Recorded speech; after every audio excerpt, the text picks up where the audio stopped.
Homeopathy is based on the similarity principle. Similar things are supposed to be healed by similar things. Samuel Hahnemann was the founder of homeopathy. He was a great observer and realized that many illnesses occur without many symptoms, and when the patient is sick, he often does not realize it. According to his observations, it's not only the patient who doesn't realize that he is sick, but also his body's own immune system. This animation demonstrates this theory. By using the example of athlete's foot, the patient ran around the pool barefoot and got infected with athlete's foot. The fungus feels very comfortable inside the skin, and a skin fungus disease occurs. However, the patient does not feel any of what's going on with his foot. Hahnemann's teachings are based on symptom-oriented medicine, which means that if there are no symptoms, for example, pain or itching, there is not going to be a response from the immune system, and the patient cannot get healthy. It was his opinion that if the stimulus was increased with the same disease-inflicting agents, the immune system would become aware of the disease or illness and jump into action. Only then could the patient be healed. In our case, he gives the swimmer the same fungus and hopes the swimmer regains his health.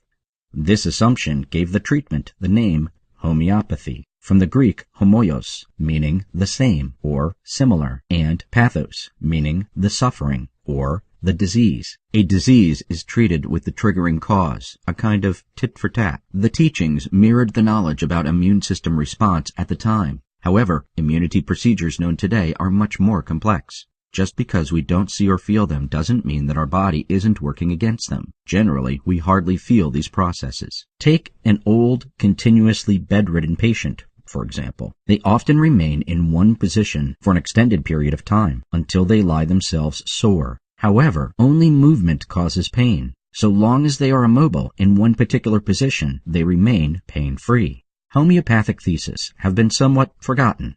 Today, homeopathy is more of a counterpart, in opposition to treatment-oriented conventional medicine. Treatment-oriented means the patient is treated to death. Pharmaceutical companies value the chronically ill patient. Imagine if all high blood pressure patients, all diabetics, etc., were suddenly cured. Human warmth, compassion, and time have become rare in contemporary conventional medicine. This has surely contributed to conventional medicine's bad reputation and supported the emergence of alternative methods of treatment, known as alternative medicine. This is not necessarily useful, because in the sometimes fanatical struggle between supporters of conventional and alternative medicine, a certain group is often not served best: patients. The right approach is prevention-oriented medicine. Unfortunately, this is still in its infancy. Why is that so? Today, treatment and symptom-oriented medicine, meaning homeopathy, is a lucrative field. Many people believe that homeopathy is something natural and biological, while conventional medicine represents the chemical mace. These assumptions are completely false, and this will be illustrated in an example shortly. For example, penicillin, a well-known antibiotic, is a product made from mold. Nature is an eternal battleground. Plants fight with bacteria and microbes just as much as we do.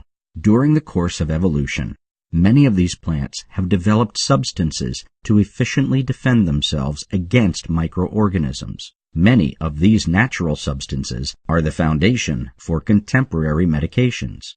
One positive development in conventional medicine is that the trend has gone more and more toward evidence-based medicine.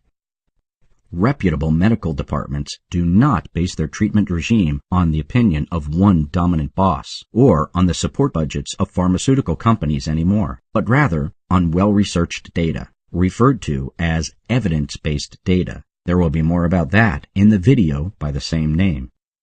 Although such departments are still the minority, evidence-based medicine is clearly gaining ground. On this point, homeopathy lags behind medicine. Many treatments are based on hearsay and personal observations. Standards, which are applied to evidence-based medicine in terms of traceability of treatment efficacy, are missing in homeopathy, even though they both work with similar medications. The consumer uses products much more carelessly as soon as he reads homeopathic on the label. It is ignorant to distinguish between conventional, alternative, orthomolecular, or homeopathic medicine. Medicine is medicine, and the same standards should apply to all treatments and medications. The significant benefit of all medications and treatments should be well documented through reliable studies.